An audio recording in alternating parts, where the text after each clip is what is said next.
first senior address, please welcome Nathan Frundle to the stage.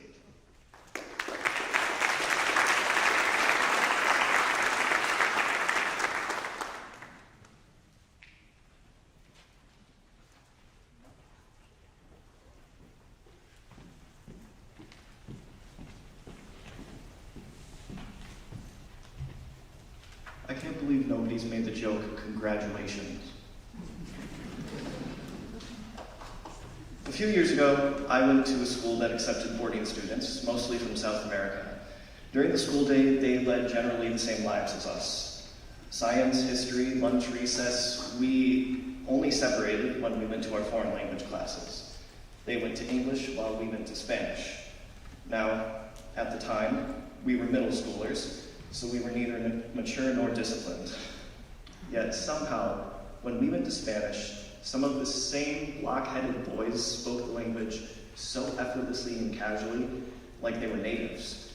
For a time, it baffled me because they never studied, they never bothered with textbooks or note cards or mnemonic devices. Yet they excelled, while it was still a manual process for me. Looking back, I realize how they did it. While I was busy studying, they were interacting with the boarding students. They were immersing themselves, and as a result, ended up learning more than the book could ever teach them. Lots of words I can't repeat here. But the point still stands, and I think this year proves it. When we first went into lockdown, I think the core principles of OVA began to be recognized. Parents, students, teachers were shown that education can happen in so many different ways. It isn't just about the tangible, physical side, not the paperwork or the busy work or textbooks or time spent in the classroom. OVA excels at living their principle because students are given so much choice and freedom. Students can make learning theirs, whether it's online, in person, hands-on, noisy, quiet, communal, solitary. OVA recognizes that the vast differences among students requires flexibility in learning. Critics of schools like this might argue that children shouldn't be allowed to have a say in their education, but I think all of us here would say otherwise.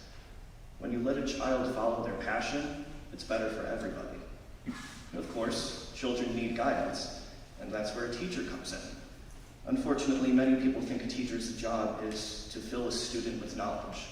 Imagine a jug of water pouring into another jug, and another, and on and on and on. If you were to view education that way, it's far from enriching. If there's anything this year may have taught us, it's that education, the spirit of learning, is something to ignite. If a person tries to use a student as a hard drive, they've only programmed a computer.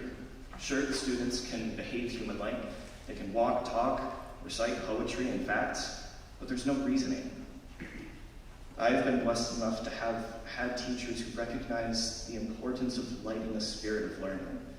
Humans live to learn. It's why we go on vacations, try new foods, read books, why we even talk to each other in the first place. The teacher who plants that desire into a student is a very good teacher indeed. To all the countless people whose names I don't know, all the parents and staff who sacrificed so much to give us this gift of education, this is your victory too. Thank you. And to all the students who made it through the best and worst of time, congratulations.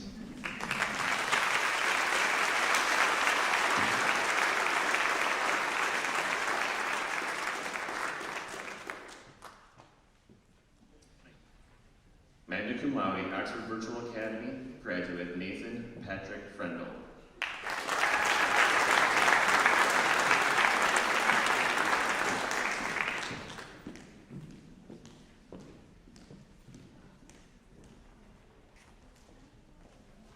Summa cum laude, Oxford School's early college candidate Gracie